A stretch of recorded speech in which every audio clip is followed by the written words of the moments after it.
सुप्रभात बच्चों, आज हम आपकी पाठ्य पुस्तक संस्कृत के द्वितीय पाठ का अध्ययन करेंगे जिसका शीर्षक है संस्कृत वर्णमाला। तो चलिए शुरू करते हैं। पाठ 2, संस्कृत वर्णमाला। किसी भाषा के वर्णों के लिखित क्रमबद्ध वर्ण समूह को वर्णमाला कहते हैं। तो बच्चों, अगर हम वर्णों को क्रमबद्ध लिखित रूप में और क्रमबद्ध समूह में लगा देते हैं, व्यवस्थित कर देते हैं, वर्णों का एक क्रम बना लेते हैं, तो वर्णों का वही रूप वर्णमाला कहलाता है।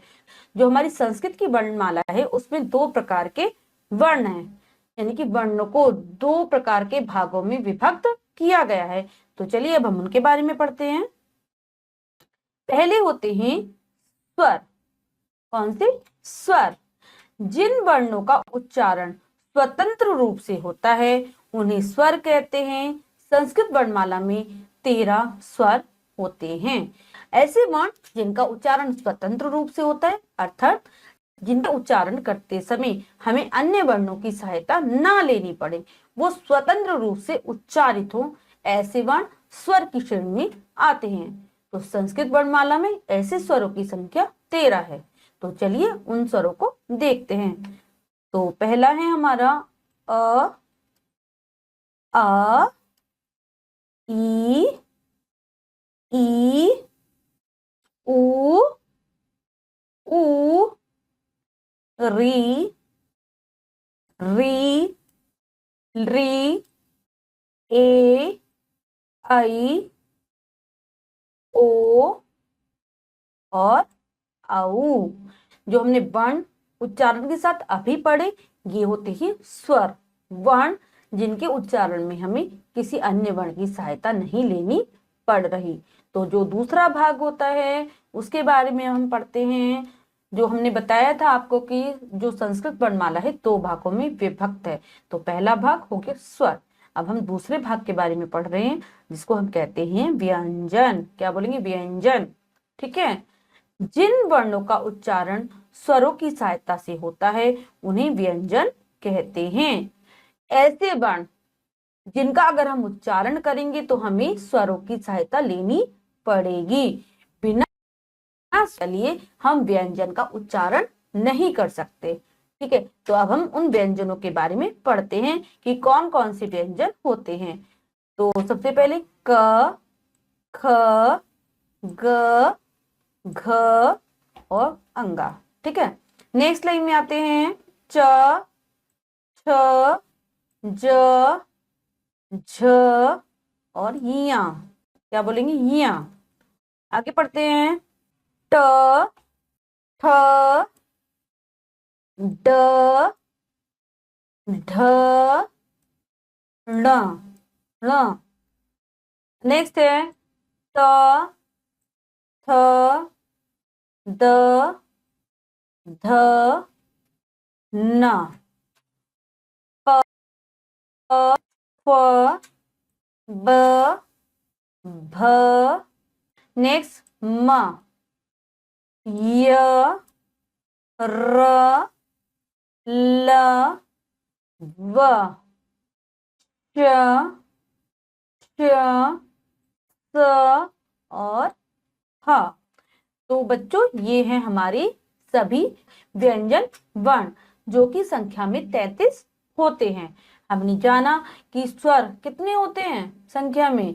13 और व्यंजन होते हैं 33। चलिए अब हम कुछ संयुक्त व्यंजनों के बारे में भी पढ़ लेते हैं। संयुक्त व्यंजन वे वर्ण होते हैं जो कि 2 वर्णों को मिलाकर बने हैं। जैसे हमारी जो संस्कृत भाषा है उसमें श, ज्ञ और श्र, ये ऐसे व्यंजन हैं जो कि 2 वर्णों को मिलाकर बने हैं, जोड़ से बने हैं, इसलिए इनको संयुक्त व्यंजन कहा जाता है। इसके अलावा संस्कृत में अयोगवाह का प्रयोग किया जाता है और वो होता है अह। हम देखते हैं कि ज्यादातर संस्कृत शब्दों में अंत में विसर्ग लगे होते हैं, तो अयोगवाह जो अह है उसका विसर्ग के रूप में प्रयोग किया जाता है, अर्थात 2 बिंदियों के रूप में हम इसका प्रयोग करते हैं।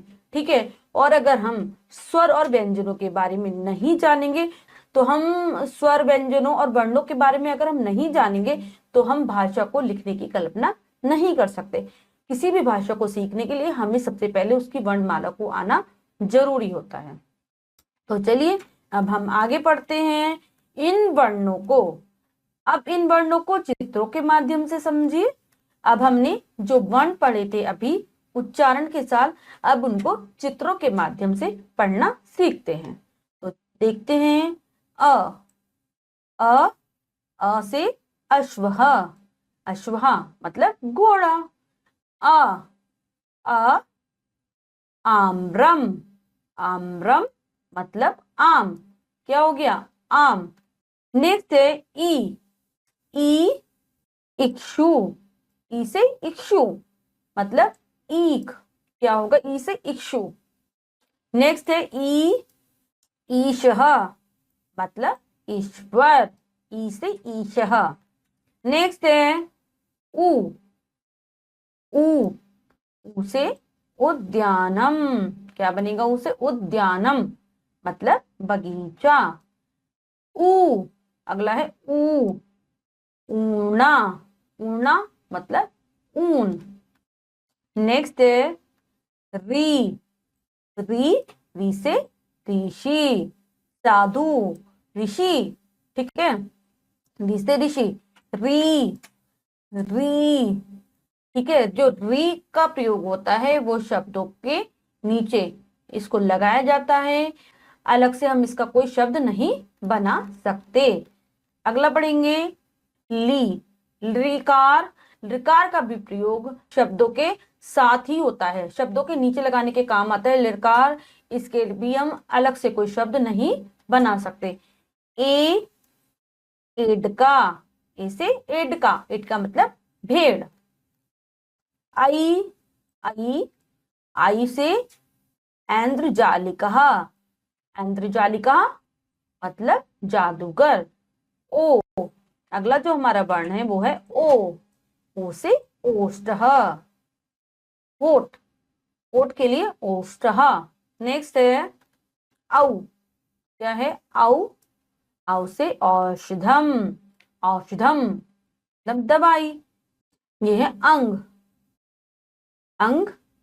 अंग से अंबुजम। ये जो अंग होता है कई बार माँ का साउंड देता है और कभी कभी ये ना का साउंड देता है। ठीक है, ना की ध्वनि निकलेगी कई बार और कई बार माँ की ध्वनि निकलेगी इसमें। अब आता है अह, अह विसर्ग। अह का प्रयोग हम विसर्ग के रूप में करते हैं। दो बिंदुओं को हम शब्द के लास्ट में जब लगाते हैं तो वो विसर्ग का प्रयोग होता है। चलिए अब हम इस पाठ का अभ्यास कार्य कर लेते हैं। अभ्यास, ठीक है, पहला प्रश्न है लिखितम। लिखितम से पहला प्रश्न आएगा।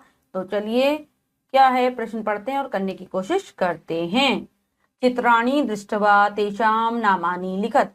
चित्र देखकर उनके नाम लिखिए। तो चलिए हम लिखते हैं। हमने पाठ को अच्छे से पढ़ा है तो हम ये आसानी से कर लेंगे। पहला जो चित्र है आम का है। क्या बोलते हैं हम उसे संस्कृत में? आम्रम, आ से आम्रम। नेक्स्ट है ईख। गन्ने का जो चित्र है ई से ईख होता है और संस्कृत में क्या होता है? इक्षु। क्या बोलते हैं? इक्षु। अगला जो चित्र है वो एक भेड़ का है जिसे संस्कृत में एडका कहा जाता है और होती है वो ए से एडका लिखेंगे, एडका। नेक्स्ट है औषधम, औ से औषधम। हम हिंदी में दवाई कहते हैं ना, और संस्कृत में औषधम, औ से औषधम। ठीक है, अब अगला प्रश्न पढ़ते हैं। रचनात्मक कार्य का है ओष्ठः, मिलान करना है सुमलेनम कुरुत। ओष्ठः मिला देंगे, अंबुजम, अश्वः, ऊर्णा। तो हमने ये अभ्यास कार्य अच्छे से संपन्न कर लिया है। आगे चलते हैं। नेक्स्ट है व्यंजन वर्णः। अभी हमने स्वर वर्णों के बारे में अच्छी प्रकार से पढ़ा उच्चारण के साथ। अब हम व्यंजन वर्णों को चित्रों के माध्यम से समझने की कोशिश करते हैं। तो चलिए पढ़ते हैं और समझते हैं। सबसे पहले है क वर्ग। क वर्ग, हमें ये भी ध्यान रखना होता है कि जो व्यंजन होते हैं उन्हें 5 वर्गों में बांटा गया है, तो यहाँ पर हम वर्गों के हिसाब से पढ़ेंगे। सबसे पहले क वर्ग के बारे में। क वर्ग में वर्ण आते हैं क, ख, ग, घ और अंगा। तो चलिए अब हम इनको चित्रों के माध्यम से समझते हैं। पहला है क। क से कपोतहा मतलब कबूतर। ख, खगा, खगा मतलब पक्षी। नेक्स्ट ग। नेक्स्ट है ग। ग से गधर्भ, गधा मतलब गधा। नेक्स्ट है घ। घ, घ से घटः मतलब घड़ा। अंगा, अंगा खाली। ठीक है, यानी कि हम इसका अलग से कोई शब्द नहीं बना सकते, शब्दों के बीच में इसका प्रयोग किया जाता है। नेक्स्ट है च वर्ग। अगला जो आ गया च वर्ग, उसमें आते हैं वर्ण च, छ, ज, झ और इया। तो चलिए अब हम इनको चित्रों के माध्यम से समझते हैं। च, चटकहा मतलब चिड़िया। छ, छत्रम मतलब छाता। नेक्स्ट है ज। नेक्स्ट है ज मतलब जलधि, जलधि मतलब समुद्र। झ, झ, झ से झषः, झषः मतलब मछली, मछली को झषा कहा जाता है संस्कृत में। ठीक है, फिर इया। इया, इया खाली होता है, इसका भी वही है, हम इसको बीच में प्रयोग कर लेते हैं वर्णों को। 3-4 वर्ण हो उसके बीच में इसका प्रयोग कर लेते हैं, लेकिन अलग से इससे कोई शब्द नहीं बनता। अब आता है ट वर्ग। ट वर्ग में वर्ण आते हैं ट, ठ, ड, ढ और ण। ठीक है, चलिए अब हम इनके बारे में चित्रों के माध्यम से समझते हैं। ट, ट से टिटिभ्य, टिटिभ्य मतलब टिटहरी। नेक्स्ट है ठ। ठ से ठटकह, ठटकह मतलब ठटेरा। ड, ड, ड से डयनम, डयनम मतलब पालकी। ड से डयनम, डयनम मतलब पालकी। ढ, ढ से ढक्का, ढक्का, ढक्का बोलते ढोलक को संस्कृत में, ढक्का। न, न खाली, इसका भी सेम है कि इसको अलग से हम कोई शब्द इससे नहीं बना सकते। त वर्ग। त वर्ग में कौन कौन से आते? त, थ, द, ध और ना। चलिए अब चित्रों के माध्यम से समझते हैं। त, त से तरु, तरु मतलब पेड़। थ, थ से थह, थह बोलते हैं पर्वत को।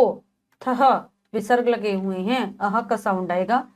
द, द से दरदुरह, दरदुरह मतलब मेंढक, मेंढक को बोलते हैं दरदुरहा। ध, ध से धनु, ध से धनु मतलब धनुष। न, न से नख। ठीक है, अगला जो हमारा वर्ग आता है प वर्ग। ठीक है, प, ब, भ, म, ये वर्ण आते हैं 5। तो चलिए अब हम इनके बारे में पढ़ते हैं। प मतलब पलांडु, प से पलांडु मतलब प्याज। ठीक है, प्याज को पलांडु बोलते हैं। फ, फ से फलम मतलब फल। ब, ब, ब से बकहा, बकहा मतलब बगुला।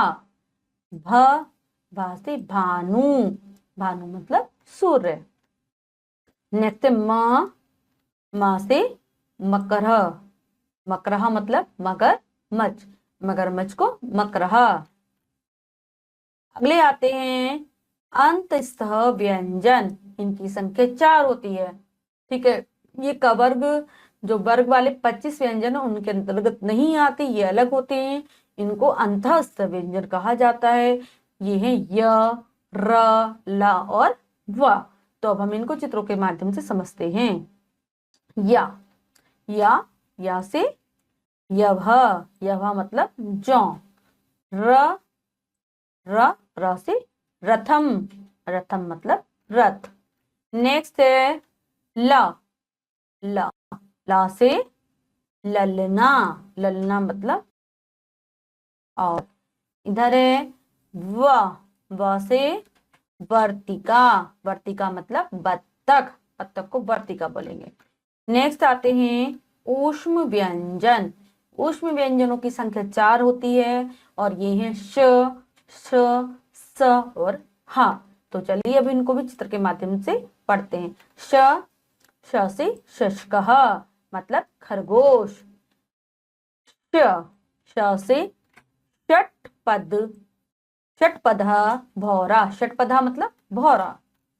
अगला है स से संगणकम, संगणकम मतलब कंप्यूटर, संगणकम मतलब कंप्यूटर को बोलते हैं संगणकम, यानी कि संख्याओं की गणना करने वाला। नेक्स्ट है ह से हस्तः, हस्तः मतलब हाथ। ठीक है, अब आगे आए हैं संयुक्त व्यंजन जो कि संख्या में 4 होते हैं, श, त्र, ज्ञ और श्र। तो चलिए इनके बारे में पढ़ते हैं। श से क्षीरम, क्षीरम मतलब दूध। नेक्स्ट है त्र, त्र से त्र्यंबकम, त्र्यंबकम कहा जाता है शंकर जी को, त्र्यंबकम। ठीक है, नेक्स्ट है ज्ञ, ज्ञ से ज्ञानी, ज्ञानी, ज्ञानी मतलब ज्ञानी, हिंदी में भी ज्ञानी बोलते हैं इसको। श्र से श्रमिकः, क्या बोलेंगे, श्रमिकः मतलब मजदूर, मजदूर श्रमिकः संस्कृत में। ठीक है, तो अब बच्चों हमने इस पाठ को अच्छे से समझ लिया है, व्यंजन वर्णों को उच्चारण के साथ सीख लिया है। अब हम इसका अभ्यास कार्य कर लेते हैं। अभ्यास, पहला प्रश्न रहेगा लिखितम से। तो चलिए प्रश्न पढ़ते हैं और करने की कोशिश करते हैं। हमने पाठ अच्छे से पढ़ा है तो हम इसे जल्दी से कर लेंगे। जो प्रथम चित्र दे रखा है वो किसका का दे रखा है। ठीक है, तो ख से क्या लिखेंगे, खा से खगा, खगा। नेक्स्ट जो चित्र है वो छाते का दे रखा है, छाता। छ से छत्रम, क्या लिखेंगे, छत्रम। अगला जो चित्र है ठठेरे का दे रखा है जिसको ठटका बोलते हैं, ठ से ठटकः, क्या लिखेंगे, ठटकः। अगला जो चित्र है मेंढक का जिसे संस्कृत में कहते हैं दरदुरा, द से दर दुरहा, क्या बोलेंगे, दरदुरहा मतलब मेंढक। अगले देखते हैं अगला क्या चित्र है। अगला जो चित्र है वो जौ की बालिका है जिसको यवह कहा जाता है संस्कृत में, य से यवह। अगला जो चित्र है वो शंकर जी का चित्र है और उनको हम संस्कृत में कहते हैं त्र्यंबकम। तो चलिए लिखते हैं त्र से त्र्यंबकम, लिखेंगे त्र्यंबकम। अगला चित्र है किसका, एक खरगोश का है जिसको शशका कहते हैं, श से शशकः। अगला चित्र मजदूर का है जिसे संस्कृत में श्रमिकः कहते हैं, श्र से श्रमिकः। ठीक है, ये हमने कंप्लीट कर लिया है एक्सरसाइज का वाला क्वेश्चन। अब हम अगला प्रश्न पढ़ते हैं। चित्राणाम उचित नामनानि सही चिन्हम प्रतिशत, चित्रों के सही नाम पर सही का निशान लगाइए।